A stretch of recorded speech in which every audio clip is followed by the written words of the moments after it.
চলতি বোরো মৌসুমে ৩৬ টাকা কেজি দরে ধান, ৪৯ টাকা দরে চাল এবং ৩৬ টাকা দরে গম কিনবে সরকার।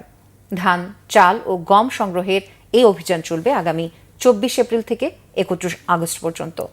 বুধবার সচিবালয় খাদ্য পরিকল্পনা ও পরিধারণ কমিটির বৈঠকের শেষে এ তথ্য জানান অর্থ উপদেষ্টা ডক্টর সালেউদ্দিন আহমেদ।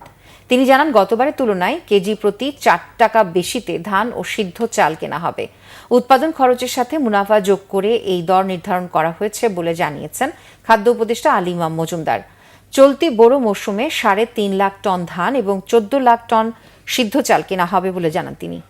এবার ভালো ফলন হওয়ায় খাদ্যশস্য সংগ্রহে সংকটের শঙ্কা নেই বলে জানিয়েছেন কৃষি উপদেষ্টা অবসরপ্রাপ্ত লেফটেন্যান্ট জেনারেল জাহাঙ্গীর আলম চৌধুরী। আমরা ধানের ক্ষেত্রে ৩৬ টাকা, তাই না? জি স্যার। আর বড় ধানের আর চালের ব্যাপারে ৪৯ টাকা আমরা ধার্য করেছি। আর গম তেমন আনি নাই, তবু গমটা আমরা নোশনাল ৩৬ টাকা বলেছি যে গম যদি প্রকিউর করি।